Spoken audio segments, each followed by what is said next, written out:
Bonsoir, bienvenue dans Inside News. Je suis Serena. Ce soir, nous sommes jeudi 16 octobre 2025. Le journal de cette soirée vous présente les développements qui redessinent les politiques, les infrastructures et les relations internationales sur tous les continents. Nous examinons les décisions qui affecteront des millions de personnes et les initiatives qui signalent l'orientation des priorités nationales. Notre émission repose sur un principe simple.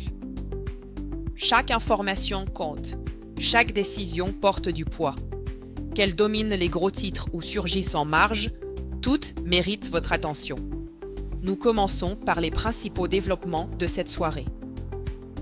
Nos reportages majeurs proviennent d'Amérique du Nord et du Sud, où des engagements législatifs et économiques substantiels ont vu le jour. Aux États-Unis, le Congrès a adopté la loi fédérale sur la protection des données personnelles après des mois de débats contentieux. La législation établit un cadre fédéral pour les droits des consommateurs concernant leurs données. Les citoyens disposent désormais du droit d'accéder, de corriger et de supprimer les informations personnelles détenues par les entreprises. La loi crée une norme unifiée dans l'ensemble du pays, annulant les législations au niveau des États. Les géants de la technologie ont réagi de manière mitigée. Certains reconnaissent la clarté qu'offre une norme fédérale unique, d'autres s'opposent aux exigences strictes de conformité. Le Sénat a approuvé la mesure par une majorité étroite de 52 voix contre 48. Nous nous tournons maintenant vers l'Amérique du Sud. Le Brésil et l'Argentine ont annoncé une initiative conjointe d'infrastructures substantielles. Les deux nations moderniseront et élargiront le corridor commercial du Mercosur grâce à un investissement de 15 milliards de dollars. Le projet cible les chemins de fer et ports clés reliant Sao Paulo à Buenos Aires. Les responsables projettent une réduction des délais d'expédition pouvant atteindre 30%. Le financement combine les fonds publics et le capital privé, la Banque de développement du Nouveau Monde jouant un rôle central. Les deux présidents ont qualifié l'accord d'inauguration d'une nouvelle ère d'intégration économique sud-américaine. Nous nous tournons vers l'Europe, où l'Union européenne a conclu son sommet de l'énergie à Bruxelles avec l'adoption du pacte de solidarité verte.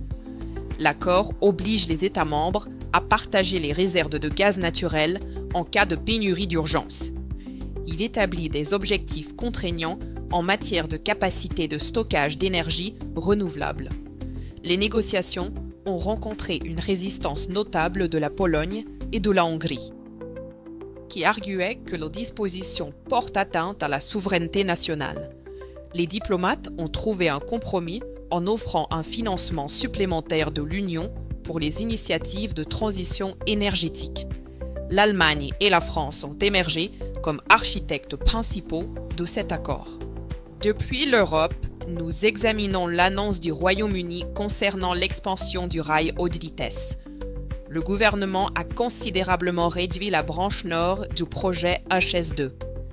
Les projections de coûts ont augmenté de 40% au-delà des estimations budgétaires précédentes. Les autorités ont annulé le tronçon conçu pour relier Manchester à Leeds. Cette décision a provoqué une indignation substantielle parmi les responsables politiques et les groupes commerciaux du nord de l'Angleterre, qui prétendent que le gouvernement a rompu ses engagements de réduction des inégalités régionales. Notre attention se porte sur l'Afrique, où les efforts diplomatiques ont produit des résultats concrets. L'Union africaine a négocié un accord de cessez-le-feu dans le conflit frontalier croissant entre l'Éthiopie et le Soudan. L'accord, signé à Addis Abeba, établit une zone démilitarisée le long de la région d'Al-Fashaga contestée. Les deux nations se sont engagées à retirer leurs troupes et à permettre aux observateurs de l'Union africaine de surveiller la zone. Des médiateurs kenyans ont dirigé des semaines de diplomatie intensive précédant la percée. Les observateurs internationaux ont accueilli favorablement cette avancée. Passons au développement au Moyen-Orient, où la diversification économique s'accélère. l'Arabie Saoudite a lancé son premier secteur opérationnel de la ville industrielle de Neom, consacré à la production d'hydrogène vert. L'installation fonctionne entièrement grâce à l'énergie solaire et éolienne. Elle exporte maintenant de l'ammoniac issu de l'hydrogène vert vers les marchés asiatiques. Cette étape marque un progrès substantiel dans Vision 2030. La stratégie du royaume pour diversifier son économie au-delà de la dépendance pétrolière. Les responsables affirment que l'usine représente la plus grande installation de ce type au monde. Notre couverture conclut son bloc principal en Asie-Pacifique, où les tensions maritimes se sont accentuées et les capacités spatiales se sont avancées. En mer de Chine méridionale, les tensions se sont intensifiées suite à une collision entre un navire des gardes-côtes philippins et un navire de la milice maritime chinoise près des îles Spratly. Manille a déposé une protestation diplomatique officielle en diffusant des images vidéo qu'elle affirme montrer une manœuvre agressive du navire chinois. Pékin affirme que son navire menait des patrouilles de routine et accuse le navire philippin d'avoir provoqué l'incident. Les États-Unis ont réaffirmé leurs engagements de sécurité envers les Philippines. L'agence spatiale japonaise JAXA a réalisé un atterrissage de précision de sa sonde Smart Lander for Investigating Moon. L'engin spatial s'est posé à 100 mètres de son site désigné, un accomplissement technologique démontrant des capacités avancées de navigation et d'atterrissage.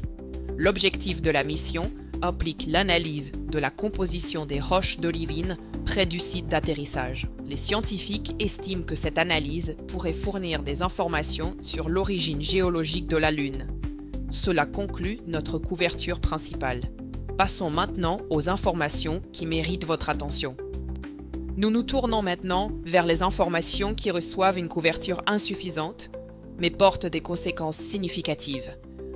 En Bolivie, le gouvernement a obtenu un prêt de 500 millions de dollars de la Banque interaméricaine de développement destiné à la protection des écosystèmes amazoniens.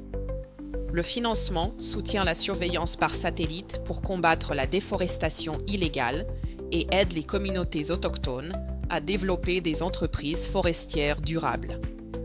Ce développement a reçu une couverture limitée parmi les annonces économiques plus importantes en provenance du Brésil et de l'Argentine. Le Portugal a atteint une étape majeure dans les objectifs climatiques européens.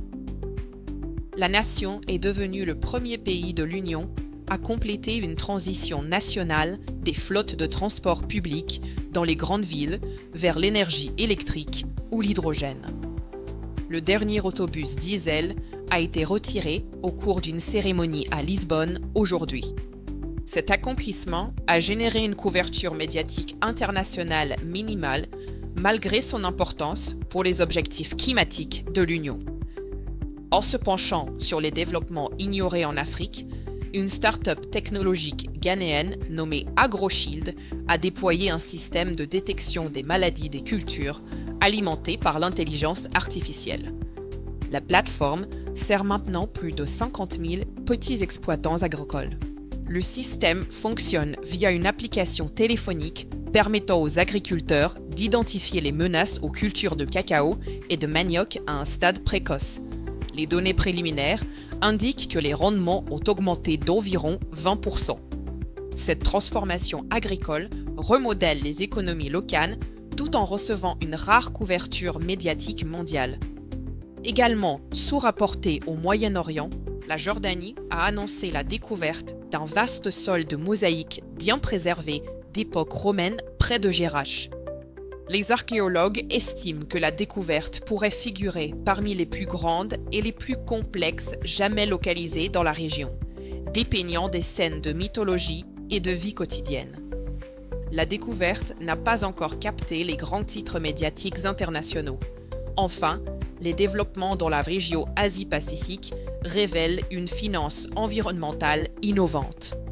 Vanuatu, une nation insulaire du Pacifique, a lancé une initiative Blue Bond pour financer la préservation océanique et la gestion des pêcheries durables. Le programme vise à protéger les écosystèmes marins contre les impacts du changement climatique et la surpêche. Cette obligation verte a été éclipsée par les tensions géopolitiques en mer de Chine méridionale. Ces informations, les visibles et les ignorées, informent le fonctionnement de notre monde et orientent notre avenir. Elles révèlent les décisions qui façonnent les économies, protègent les ressources et définissent les relations internationales. Inside News demeure engagé à vous apporter une couverture globale sur tous les continents et toutes les informations qui comptent.